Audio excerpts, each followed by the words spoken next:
for that. And here to discuss the effects of trauma and how the insurrection has impacted a lot of us, psychotherapist and PTSD expert Dr. Lisa Palmer. Dr. Palmer, I know you just watched that piece that Rachel Scott brought to us, and you heard the trauma. You could feel it, really. They're still hopeful, but they're still trying to get past that day. What is PTSD, and what are its effects on people? Well, one way I like to describe it is that, you can throw away the book, but not the memory of the book. So unfortunately, when somebody experiences trauma, it can last a lifetime for them. And they have a bunch of different side effects: anxiety, depression, flashback memories, body memories. And oftentimes, especially in this scenario, feelings of being trapped, feelings of being unsafe. And so they can feel triggered often in their everyday life. And Lisa, we just heard those stories from the people who were actually there and so traumatized by that. But so many other people watched it, were not there, and still are experiencing those same features of PTSD. So explain how that can happen to someone who wasn't even present at the actual traumatic event itself. Right. So like a secondary exposure, they're seeing this. Our brains can't really tell the difference between what is real and what is unreal.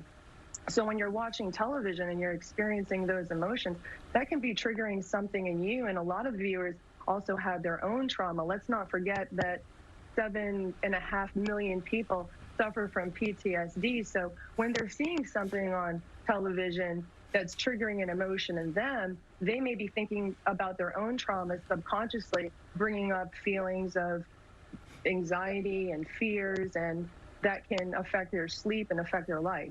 Dr. Palmer, PTSD, is this something that needs to be recognized and officially diagnosed, if you will, by a professional? And can you deal with it on your own in some way and cope? Or is that something also you need some real and professional help with? All really good questions. In fact, a lot of people suffer from PTSD on different levels. In this particular case with the Capitol attack, we can see that is something very extreme, but people that suffer from PTSD all the time, and it's affecting them in a bunch of different ways. And it's unfortunately not something that you can will yourself to change, because your brain actually processes this trauma memory different than regular memory when you're in this mode of survival.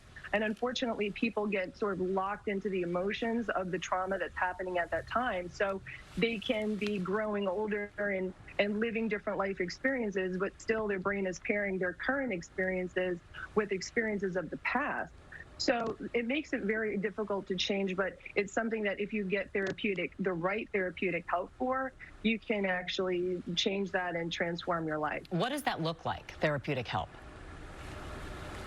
So there's different forms of therapy. I mean, my particular way of going about this is I work on changing core belief systems, because when trauma happens, your brain, like I said, processes that memory differently. So emotion is stored in one part of the brain, oftentimes that negative emotion, which we have to clear, and negative core belief is also formed. So in this case, feelings of being unsafe, insecure, inability to trust. So there's different methods that we have to change core belief systems, as well as changing the coding of the way that your brain is processing the emotions, which we can actually clear and change some of the emotions in a memory, then store that memory differently from short-term memory, where it's stored when the trauma happens, to long-term memory once the memory is rewritten. It's coding. All right. Well, it's remarkable that a lot of people are going through things as a result of what happened a year ago who weren't there, and we don't even realize maybe. So this is an important conversation, important to get this out. Dr.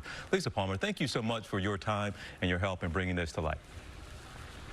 Thanks for having me on the show. All right. Well, up next right here on GMA3, folks, we got some final thoughts from that young lady, Dr. Ashton. All part of our special coverage of the one-year anniversary of the January 6th attack on the Capitol. GMA3 will be right back.